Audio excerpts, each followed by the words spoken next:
all the haters last night, their storyline was that you were moving around a lot. Just Boxing? I know, I just don't get it. I'm a little disappointed, but I also know how good he is. Can he take it easy? The whole world is watching. There's not a chance he's going to make it look like this guy can box with them. Can you imagine if Jake... A significant difference. And ultimately, he did what he had to do to survive. He tried to sneak in some big shots, but in the end, the better boxer was going to systematically break him down, and that's what he did, and he got the victory. So I left that show on Friday thinking, this feels like a win for everyone involved. Joe Rogan was reportedly left stunned after hearing claims that Jake Paul is considering suing Anthony Joshua following his knockout loss. According to circulating rumors, Paul alleges that Joshua failed to follow certain agreed-upon expectations inside the ring. Rogan reacted by saying there was no chance Joshua could have held back. He's like very underrated, but he's a 2-time heavyweight world champion. He's like one of the fucking scariest guys in the division. Lightning fast punches. 245 fucking pounds. He's huge. He's way bigger. Way more skilled. He's like a foot taller. What's the height? Explaining that as a former world champion, AJ's responsibility is to compete at full intensity. Expecting Joshua to let Paul outbox him was never realistic, which made the idea of legal action sound ridiculous to many observers. Speculation continues to grow that Jake Paul is exploring legal options after the defeat, arguing that the fight did not unfold as he had anticipated. Much of the discussion centers on the clear difference in size and strength between the two fighters, a gap that many feel made the matchup extremely lopsided from the start. Sources familiar with the situation suggest Paul may have expected a more balanced exchange, but Joshua's natural power, experience, and skill quickly overwhelmed him.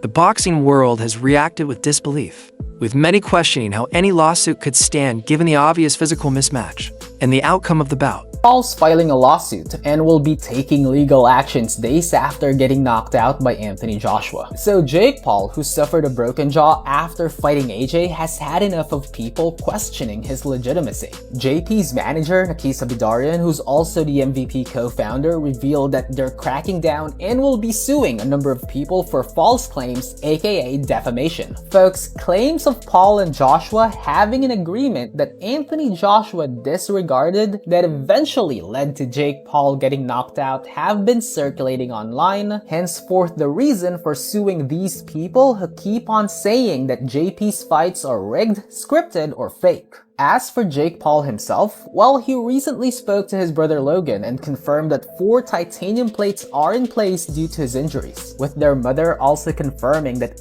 Ariel Helwani offered a more composed and thoughtful take on the situation, emphasizing that there was little reason for outrage or disappointment. Despite the heavy media coverage and non-stop fan debate, Helwani noted that the fight itself ran smoothly without any major problems. He pointed out that safety is always a top priority in high-stakes boxing, and in this case, neither fighter suffered serious injuries. According to Helwani, the bout played out largely as expected, with both competitors showing discipline, caution, and professionalism throughout the contest. Helwani also highlighted the preparation and focus displayed by both fighters, explaining that they managed risk effectively while still competing at a high level. From his perspective, the event succeeded not just because of the spectacle, but because it was handled responsibly. Both athletes were able to perform, protect themselves, and leave the ring without lasting harm, reinforcing how important planning, structure, and discipline are in professional boxing. It's on the biggest platform in the world, Netflix, ignoring the fact that Jake took on the biggest challenge he could possibly take on short notice. After Tank falls through, he goes and he's like, where's Francis? Okay, I'll go for the guy who beat Francis. I'll go for AJ. Ignoring the fact that, you know, I think some people's stock were elevated on the undercard. Some of the fights on the undercard were really, really great. And ultimately, like, there isn't that much to be upset about. There isn't that much to be mad about. Netflix being involved in boxing is great. Jake stepping up and taking Anthony's best shots were great. I don't think Anthony looked bad at all. There were times where I felt like he was headhunting. There were times where I felt like he was like trying to knock him out because I think he wanted to get rid of him. But you have to understand, when you have a guy who's running as much as he did and take shots at him or not for the game plan, that was his best way of surviving. It's like trying to chase a wet duck. You have to get him. And I think Anthony did actually a good job of pinning him into the corner sometimes, cutting off the ring, but it's hard to get a guy who's moving so much, who's clinching you, who's trying to do the antics that he was doing. That was the best chance for Jake to survive. and then hope that he could crack him. He got tired. The ring was big. It was 22 by 22 as opposed to 20 by 20. There was a significant difference. And ultimately, he did what he had to do to survive. He tried to sneak in some big shots, but in the end, the better boxer was going to systematically break him down, and that's what he did, and he got the victory. So I left that show on Friday thinking, this feels like a win for everyone involved. This feels like a win for Netflix, a win for MVP, a win for Eddie and AJ and Matchroom. That's their guy. A win for Jake, and then a win for all the other fighters.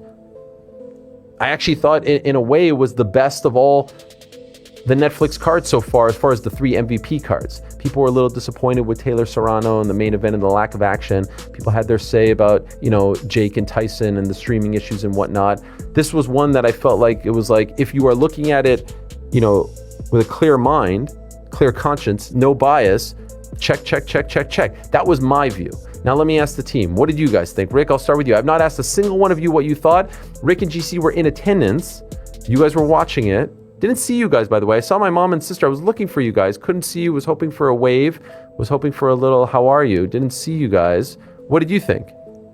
I think everybody did their part. I think you kind of touched on the fact that it seemed like everybody involved won.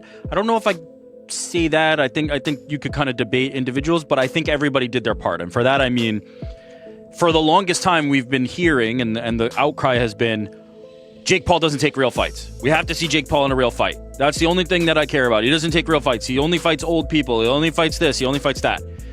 He delivered. He put his nuts on the table and he said, I'm going to take a real fight. Not only am I going to take a real fight, I'm going to fight a former heavyweight champion with knockout power who just dispatched of Francis Ngannou 2 fights ago in a way that was quite devastating. I'm going to go in against that guy. So to me, Jake Paul held up his side of the equation. I kind of view these I didn't have high expectations in terms of the boxing product. I think of this like the way that some people used to say, like, I read Playboy for the articles. I don't watch Jake Paul fights for boxing.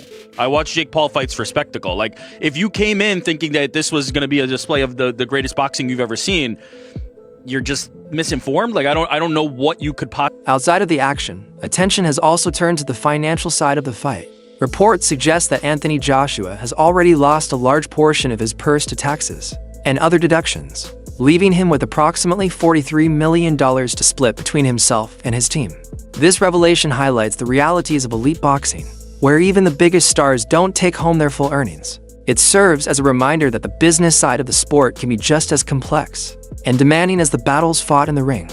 Lost half of his earnings for the fight with Jake Paul because he's a UK resident and the fight was in USA. He won the fight with Jake Paul, but USA and UK won him. For that fight, he's supposed to get $93 million. 37% of it went to taxes in USA, almost $35 million. Also around $15 million a tax to UK because the fight was not in the country. And if the fight was in UK, he would pay 3 times more tax. So from $93 million, he ended up earning only $43 million.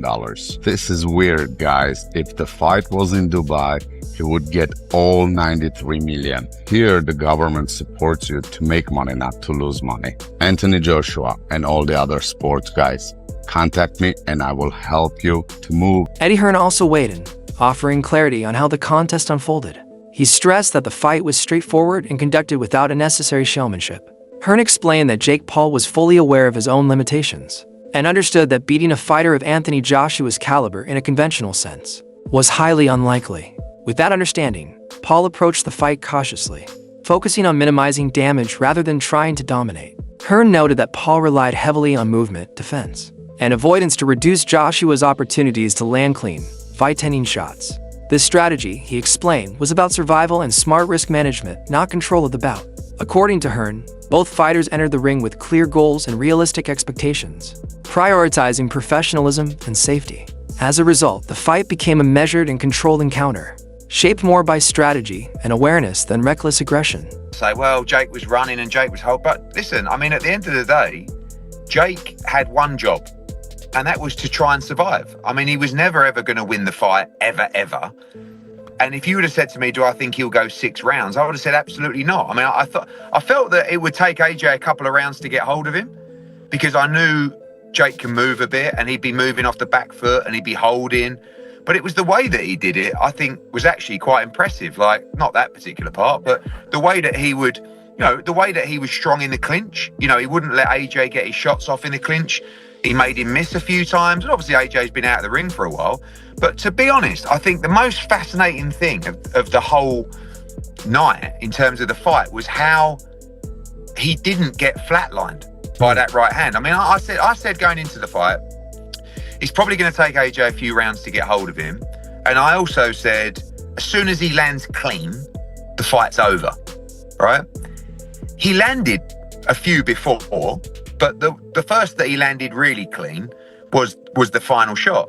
But, he never flatlined Jake. I mean, he did break his jaw in 2 places, which is a disaster. But there are a lot of heavyweights that would have been out cold from that right hand. I mean, one of them was Francis Ngannou in a pretty similar shot, really. Do you know what I mean? So I actually give Jake unbelievable credit for doing it in the first place, but his performance as well. I mean, I stand by the fact that I think he's just a decent cruiserweight, but he did go in with Anthony Joshua, and look, the world is full of criticism and opinions and negativity. Who else is doing what he's doing at what is he, late 20s? I mean, quite phenomenal. I mean, the guy's a complete madman. I'm watching him come out to that ring walk, and he's just a... That wraps up today's video. Thanks for watching. Stay tuned for more. And until next time.